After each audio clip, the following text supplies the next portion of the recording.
उम्मीद करता हूँ बढ़िया होंगे और आपका जितना भी पेपर हुआ है उम्मीद करता हूँ कि सब अच्छा हुआ होगा। जैसा कि आप जानते हैं कि 29 तारीख को यानी कल आपका साइंस का पेपर है और इसमें हम लेके आए हैं आज मोस्ट इंपोर्टेंट क्वेश्चन। मैं बस इतना कहूंगा कि अगर ये क्वेश्चन आप पढ़ लेते हैं तो इससे बाहर 100% एक भी क्वेश्चन आने वाला नहीं है। आप अगर कुछ भी नहीं पढ़े अभी तक बस इतना तैयार कर लें, उम्मीद है कि इससे बाहर कुछ भी नहीं आएगा। पेपर करके आएंगे तो आप जरूर कहेंगे कि सर इससे बाहर कुछ भी नहीं आया था। आइए जानते हैं इसमें पूरे किताब का महत्वपूर्ण प्रश्न। पूरे किताब का क्या है? महत्वपूर्ण प्रश्न है। महत्वपूर्ण लघु उत्तरीय प्रश्न और दीर्घ उत्तरीय प्रश्न, यानी इसमें दो चीजें हमको पढ़ना है। एक पढ़ना है लघु उत्तरीय प्रश्न और दूसरा पढ़ना है बाबू दीर्घ उत्तरीय प्रश्न।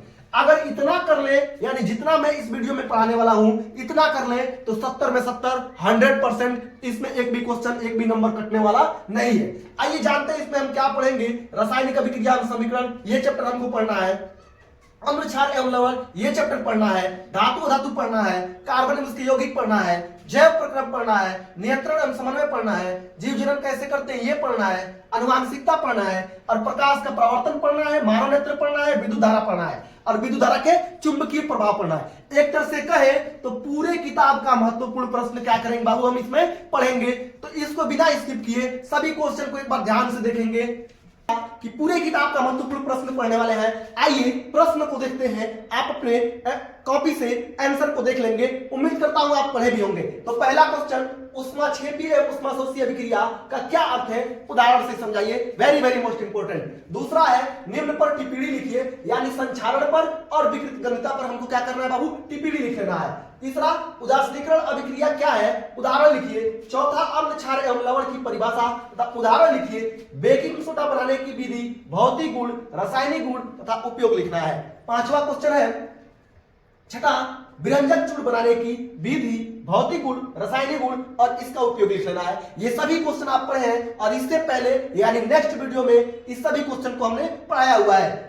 पीएच मान की यानी पावर ऑफ हाइड्रोजन, पीएच मान की परिभाषा तथा हाइड्रोजन आयन से क्या संबंध है यह भी आपको पढ़ा दिया गया है। धातु में धातु की परिभाषा गुण लिखिए, यह भी हो गया है। भर्जन तथा निस्तापन में क्या अंतर है यह भी क्वेश्चन आपको नेक्स्ट वीडियो में हमने करा चुका है। अगला अयस्क व खनिज की परिभाषा उदाहरण लिखिए। विद्युत धारा विद्युत रासायनिक श्रेणी क्या है इसके अनुप्रयोग लिखना है। तो क्या आप जानते हैं कि इससे पहले जितना क्वेश्चन है सभी क्वेश्चन को हम पीछे वीडियो में पढ़ा चुके हैं। एक बार जाके आप वहां से आंसर देख लेंगे, आप इसको याद कर लें, इससे बाहर कुछ नहीं आने वाला। जैसा कि हमने 11 क्वेश्चन देख लिया था, अब हम आते हैं 12वां क्वेश्चन पे। मिश्र धातु क्या है, यानी मिश्र धातु क्या है। कॉपर के दो प्रमुख मिश्र धातुओं का नाम, संगठन एवं उपयोग लिखना है। यह भी क्वेश्चन पेपर की दृष्टि से बहुत ही महत्वपूर्ण क्वेश्चन है। अब देखते हैं 13वां एल्केन, एल्कीन, एल्काइन का परिभाषा तथा उदाहरण लिखिए। यह भी क्वेश्चन हमने पढ़ा चुका है। एल्केन यानी हाइड्रोकार्बन के दो भाग, उसमें एक एल्केन यानी संतृप्त हाइड्रोकार्बन, असंतृप्त हाइड्रोकार्बन। संतृप्त हाइड्रोकार्बन में एल्केन आता है, असंतृप्त हाइड्रोकार्बन में एल्कीन और एल्काइन आता है बाबू। अब देखिए 14वां प्रतिस्थापन अभिक्रिया पर टिप्पणी लिखिए, यानी 14वां क्वेश्चन क्या करें प्रतिस्थापन अभिक्रिया पर टिप्पणी लिखना है। यह भी करा चुका हूं। साधुनीकरण पर संक्षिप्त टिप्पणी लिखना है। वेरी वेरी मोस्ट इंपोर्टेंट, यानी बोर्ड की दृष्टि से अभी तक इसको बोर्ड ने कभी छोड़ा नहीं है, तो आप भी बिना स्किप किए इस क्वेश्चन को पढ़ेंगे। साधुनीकरण पर संक्षिप्त टिप्पणी लिखिए। अगला 16वां एस्टिकरण पर संक्षिप्त टिप्पणी लिखिए। यह भी मोस्ट इंपोर्टेंट है। एथिल एल्कोहल से एथिलीन कैसे प्राप्त करें, यानी कह रहा है कि जब एथिल एल्कोहल से हम एथिलीन कैसे प्राप्त करेंगे, यह भी बढ़िया क्वेश्चन है, इसको भी कराया जा चुका है। भोजन के पाचन में अब शुरू होता है, अभी तक तो यहां तक केमिस्ट्री था, यानी 17 क्वेश्चन यहां पे केमिस्ट्री का था। अब शुरू होता है आपके बायो का क्वेश्चन, यानी बायोलॉजी का क्वेश्चन है। भोजन के पाचन में लार की क्या भूमिका है। जब आप भोजन करते हैं तो उसमें आपकी लार की क्या भूमिका है, बोर्ड ने इस क्वेश्चन को पूछ रखा है। 19वां क्वेश्चन वायु एवं अवायु श्वसन में क्या अंतर है। 20वां धमनी तथा शिरा में अंतर लिखिए। वेरी मोस्ट इंपोर्टेंट क्वेश्चन, कई बार में बोर्ड ने इससे पूछा है। 21वां रुधिर तथा लसिका में अंतर लिखिए। रुधिर और लसिका में अंतर लिखना है। पोषण क्या है तथा पोषण के प्रकार का वर्णन करें। बिना कई बार बोर्ड ने इसको पूछ चुका है। 23वां है पाचन तंत्र का सचित्र वर्णन कीजिए, यानी पाचन तंत्र का पूरे चित्र सहित आपको वर्णन करना है। बहुत ही मोस्ट इंपोर्टेंट है, कई बार बोर्ड ने इसको पूछ रखा है। 24वां हृदय की संरचना का सचित्र वर्णन करना है, यानी हृदय की जो संरचना है इसकी पूरी सचित्र वर्णन करना है। 25वां उत्सर्जन तंत्र का सचित्र वर्णन करें, यानी हमको पूरा उत्सर्जन तंत्र का सचित्र वर्णन कर लेना है। बोर्ड ने जितना मैं ये क्वेश्चन दे रहा हूं उससे ज्यादा बोर्ड कभी पूछा ही नहीं है और न पूछेगा। आप बस आज इतना इसको कर ले, गारंटी है कि आप 100 में 100 यानी 70 में 70 नंबर लाएंगे। कि हमने 25 क्वेश्चन को करा चुका था, बायो का क्वेश्चन शुरू था, केमिस्ट्री का सारा क्वेश्चन करा चुका था। आप जाके केमिस्ट्री पे भरपूर ध्यान दें। आए बायो के क्वेश्चन पे, प्रतिवर्ती क्रिया किसे कहते हैं, प्रतिवर्ती क्रिया के कुछ उदाहरण लिखिए। यानी आपको पूछ रहा है कि प्रतिवर्ती क्रिया किसे कहते हैं, इसके उदाहरण लिखना है। अगला का अंतःस्रावी ग्रंथियों से आप क्या समझते हैं, यानी अंतःस्रावी ग्रंथियों से आप क्या समझते हैं। मानव मस्तिष्क का सचित्र वर्णन कीजिए, यानी पूरे मनुष्य के सचित्र वर्णन करना है, उसके बारे में भी लिखना है। स्वपरागण परपरागण में अंतर लिखना है, यानी स्वपरागण और परपरागण किसे कहते हैं, इसको अंतर लिखना है। 30वां क्वेश्चन है गर्भ निरोधक की विभिन्न विधियां कौन कौन सी है, यानी इसके बारे में भी लिखना है आपको। 31वां पुष्प का नामांकित चित्र बनाइए तथा उनके भागों का वर्णन कीजिए। पुष्प का नामांकित चित्र बना देना है, उसके भागों का वर्णन कर देना है। 32वां नर तथा मादा जनन तंत्र का सचित्र वर्णन करना है, यानी नर के बारे में और मादा के बारे में आपको इसका वर्णन करना पड़ेगा। 33 लक्षण प्रारूप तथा जीन प्रारूप का अंतर स्पष्ट कीजिए। आपने XX और XY पढ़ा होगा। उसके बाद से आ रहा है 34वां very very most important DNA तथा आरएनए में अंतर स्पष्ट करना है, यानी डीएनए और आरएनए को क्या करना है, आपको अंतर स्पष्ट कर देना है। 35वां क्वेश्चन मनुष्य में लिंग निर्धारण का वर्णन कीजिए, यानी मनुष्य जो है उसमें लिंग निर्धारण कैसे होता है। तो आप जानते हैं जब XS होता है तो बच्ची पैदा होती है और XY होता है तो बच्चा पैदा होता है, इसी को लिंग निर्धारण हम बोलते हैं। अगला 36 मेंडल के अनुवांशिकता के नियमों की विवेचना कीजिए, यानी जो मेंडल है उसके बारे में ये क्वेश्चन है। मेंडल के अनुवांशिकता के नियमों की विवेचना करना है। 37वां क्वेश्चन है फिजिक्स का क्वेश्चन अब शुरू हो रहा है, यानी मैं केमिस्ट्री और बायो क्वेश्चन यहां तक समाप्त कर दिया।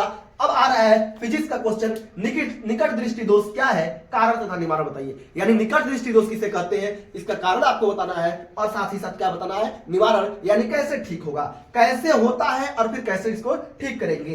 39वां क्वेश्चन है कि मानव नेत्र का सचित्र वर्णन कर देना है, यानी मानव नेत्र कैसे बनेगा इसका सचित्र वर्णन करना है। जैसा आपने देखा केमिस्ट्री का क्वेश्चन भी हो चुका था और यहां से आपका यानी 36 तक आपका बायो का क्वेश्चन भी हो चुका है।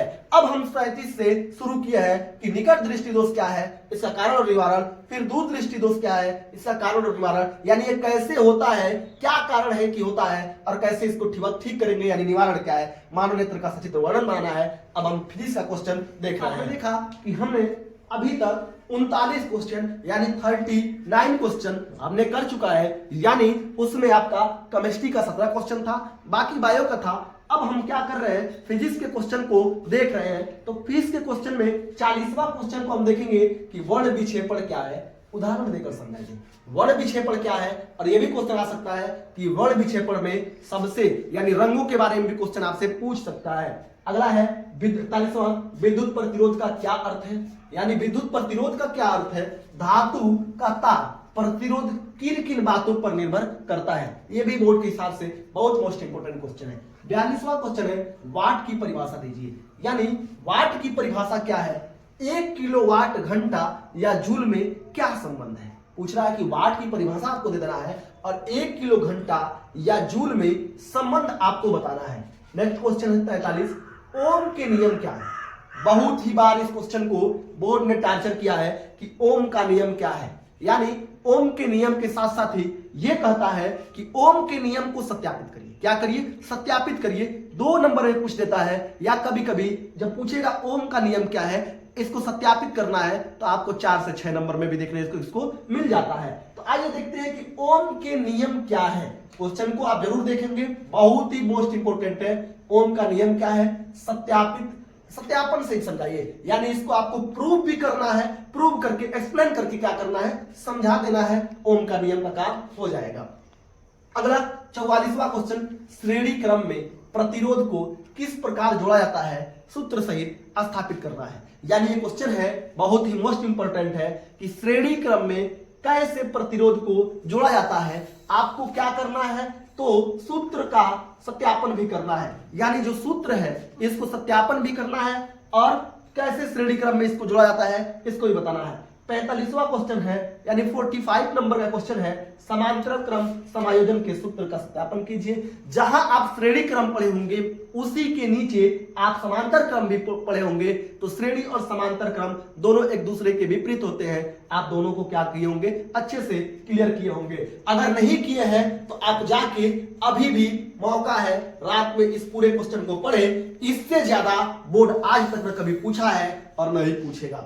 अगला, चुंबकीय क्षेत्र में स्थित धारावाही चालक पर लगने वाले बल की गणना करें। यानी ये कह रहा है कि जो चुंबकीय क्षेत्र में स्थित धारावाही चालक होता है उस पर लगने वाले बल की हमको क्या करना है, गणना करना है। और हमारा लास्ट क्वेश्चन है 47वां क्वेश्चन कि फ्लेमिंग के दाएं तथा बाएं हाथ का नियम लिखिए। यानी जो फ्लेमिंग है, फ्लेमिंग के दाएं और बाएं हाथ का नियम लिखना है। और ये भी बोर्ड की दृष्टि से कई बार पूछ चुका है। तो आपने देखा कि हमने फिजिक्स और केमिस्ट्री का यानी पूरे किताब का जो मोस्ट इंपोर्टेंट लघु उत्तरीय एवं दीर्घ उत्तरीय क्वेश्चन था उसको हमने करा चुका है। आप जाकर इस क्वेश्चन को एक बार नोट करेंगे और इसका आंसर, बहुत सारा क्वेश्चन इसमें आपको मतलब 90% क्वेश्चन का आंसर आपको मालूम होगा, 10% की जरूरत है। आप जाएं उसको बार बार रिपीट करें और पूरे रात में आपको यही पढ़कर जाना है। अगर आप इतना पढ़ लेते हैं तो ये गारंटी है 100% कि आपको 70 में 70 लाने से कोई रोक नहीं सकता है। जिस समय आप पेपर में बैठेंगे आपको बस यही सारे क्वेश्चन देखने को मिलेंगे। तो उम्मीद है कि आप इसको पढ़ के जाएंगे।